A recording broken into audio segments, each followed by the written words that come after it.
Hi everyone, this is Christine Gillard, environmental educator at the Botanical Garden. I just wanted to show you guys today how I do sprouting at home in my own kitchen. I mean, there's nothing more local than in your own kitchen.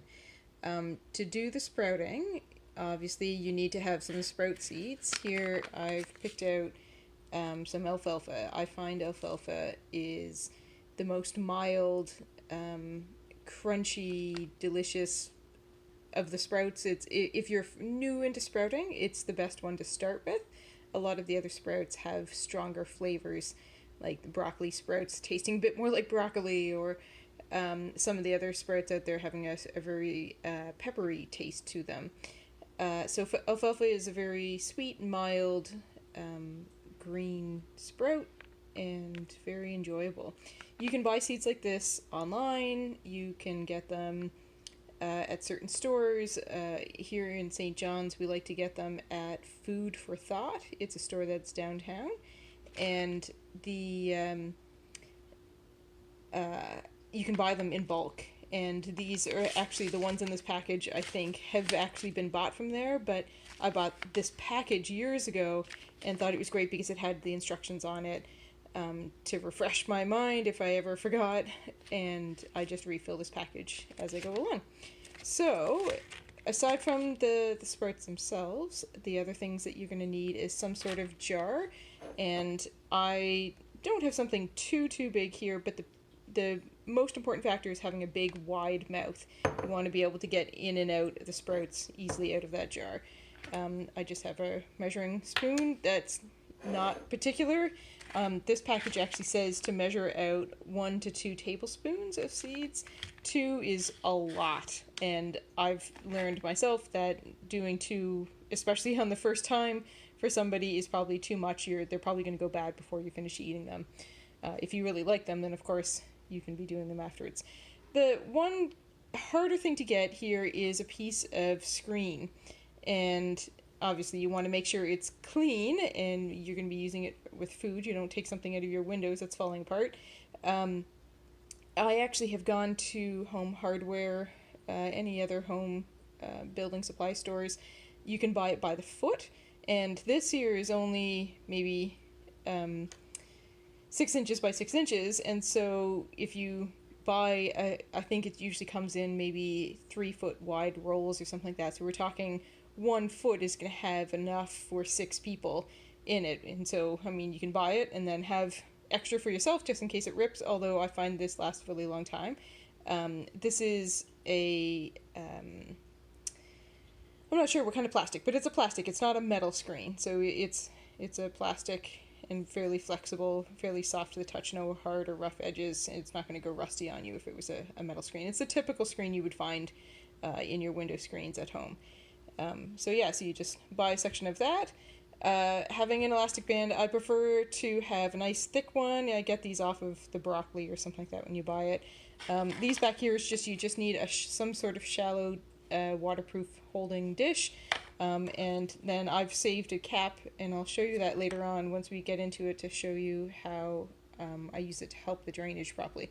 And then some sort of cloth or towel or whatever that's big enough that it can fit over top of your entire jar. And I won't be using that today, but I'll show you that in a couple days as we go along. This video is going to be shot over probably a period of 5 days or so, just to show you how the sprouts do change. So today is Wednesday evening, and I'll let you know for the next steps.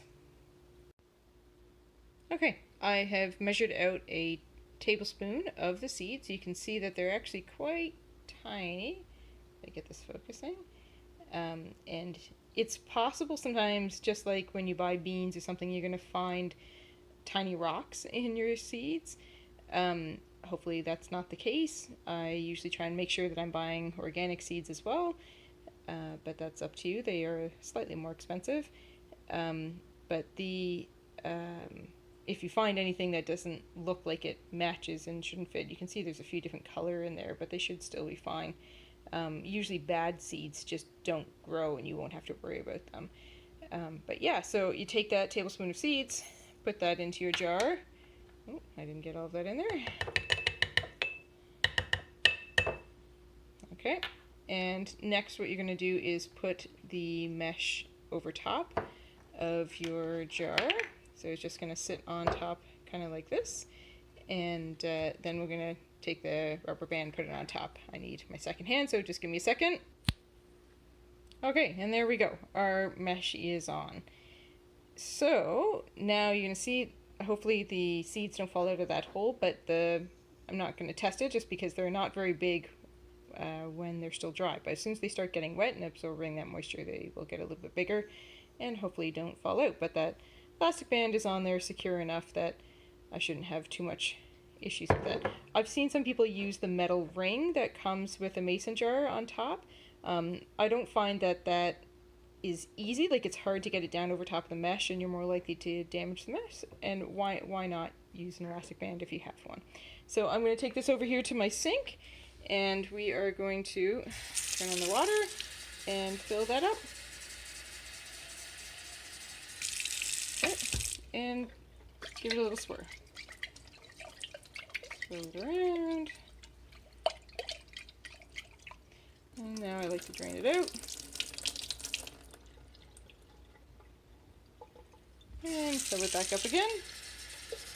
This time I'm making sure that, see how the seeds get stuck at the top? I'm just going to make sure that they get down to the bottom, swirl it as I go. And from there, I am just going to set this on my counter and wait till tomorrow morning. Alright, I think that's just air bubbles. My water's not dirty. Good morning. So it is Thursday morning and my seeds have been soaking overnight. You can do this only just for a couple hours if you want, but I usually do overnight. It just makes things easier. So I'm going to take those and drain them out there now. Give it a good shake. And then we're going to turn on the water and give it a swirl a couple times.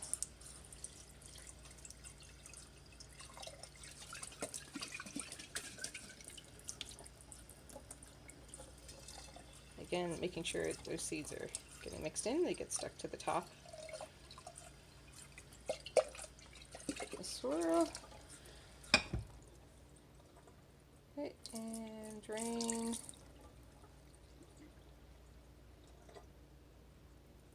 Try and get as much water as you can there. And now this is where the other container comes into play. So I just chose this. You can choose any dish that's waterproof. I'm just going to sit that down. I'm going to put this cap in, and you're going to see why here in a second.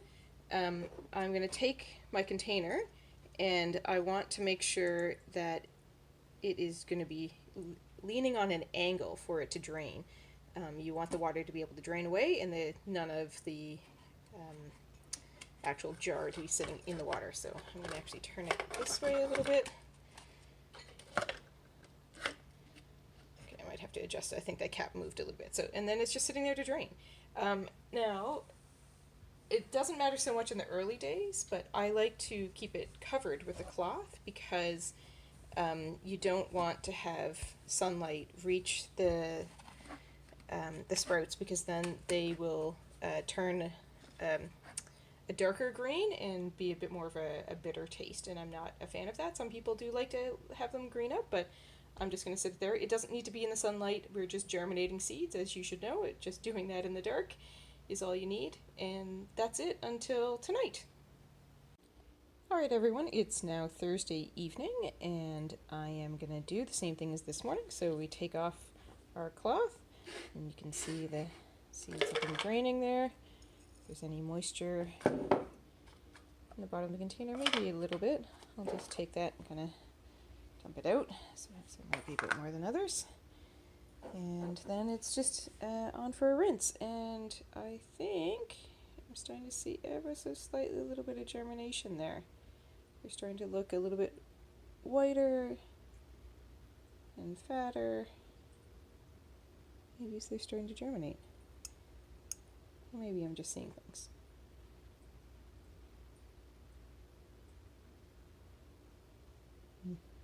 Definitely bigger. Okay, so in for a rinse again. Oops.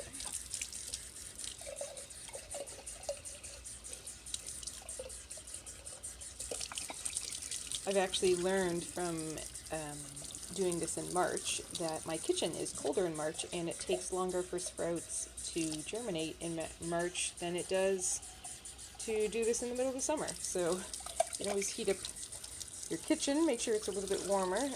The difference is probably 5 days until you can eat them compared to maybe 7 days until you can eat them. So yeah, so just rinse, swirl a little bit. Sorry for the terrible camera stuff here. I'm just using a phone in one hand and jar in the other. I do that last kind of pour out gently so that it does try and spread out the seeds as best as possible along the edge of the jar instead of clumping it all at the bottom. Allows it a little bit better for the air to get into the bottom.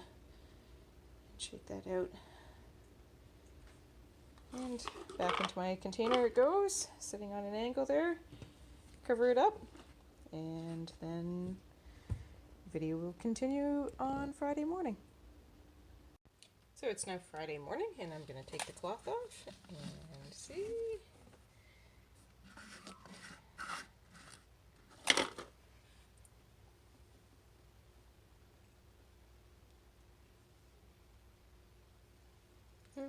Oh, I see one tiny little sprout there coming through the bottom.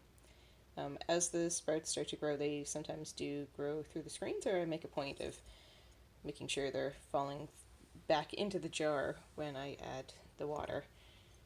I'm going to rinse that just like the other days and then put it right back again, and making sure to drain out the tray there so that it's not sitting in any water. It's Friday night and it's time for another rinse. Let's have a look. Oh, look.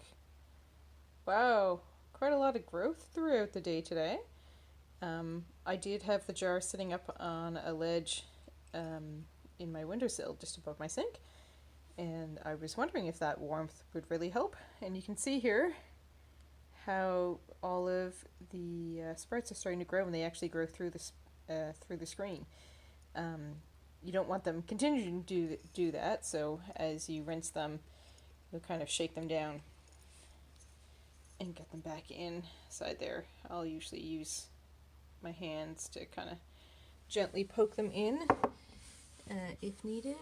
See if I can focus there, and just kind of poking them in gently like that. Some of them will break, and that will be the end of that particular sprout, but a tablespoon of sprouts makes more than enough to enjoy. Alright, I will rinse that, and then we'll see you again Saturday morning. And let's see how they're doing. They've definitely gotten a bit longer again. You can see they're poking through again, so it's going to be another rinse with cool water. Didn't mention that before, so some cool water. Just rinse it, swirl, dump. Might do it one more time there, and drain. Time for another rinse. It's Saturday night. They definitely are getting longer. It's Sunday morning. They're looking pretty good. Okay, another drain. It's Sunday night. They're looking pretty good. Starting to almost kind of fill up half the jar there. This is Monday morning. Still needs maybe a day or two more. Okay, it's Monday night. There you go. They're starting to look pretty close to being ready. You can see the cotyledons, so the tiny little green tips now are exposed as the seed coat has come off. And you could eat them at this point. I'm going to give it maybe one more day here and let them go. You can see my jar is about 2/3 full or so. Now if we spread this out, they're very compact in there as they're growing, so it's quite the mass. You can see if I turn it upside down, it just kind of moves. It's a solid mass. Those seed coats we're going to wash as much as we can off when we do prep them.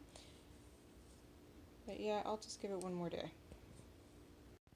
It's now Tuesday morning.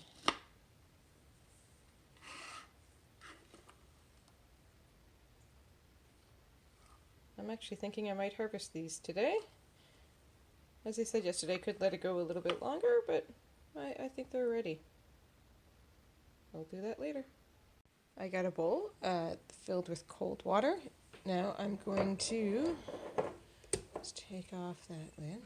And we're just going to take out as much of this as we can and set it into the cool water. You see already how the husks from the seeds are falling away, and that's what we want, is just to separate that as much as possible. So you take that and spread it out. But then when you set, they either float or sink, one or the other. They do both. And then we're just going to separate them. A lot of the husks have stayed behind in the jar, so I'm just going to leave them. It's not worth saving the few small sprouts for that. So I'm just going to leave those ones there and work on this big ball and let that soak and let them separate out.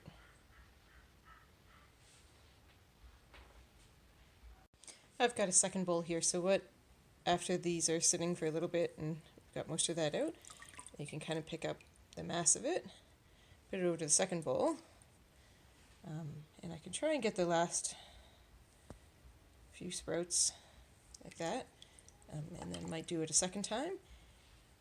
When I'm done, and I've kind of picked up that mass, I can put it down into a container here, maybe a little bit of paper towel or something to absorb the moisture at the bottom, and put it in the fridge, and that's how I'll keep it until I'm using it. I strained out that bigger bowl, and you can see here that I'm going to lose a few tiny sprouts. That's going to happen no matter what, but I've heard a horror story of somebody saying don't let them go down your drain because they'll continue to grow, like they'll get caught in a P-trap and grow down there. So you want to catch those and just put them in your compost instead. How do you eat sprouts? On a sandwich, just like lettuce, into a salad, however you want.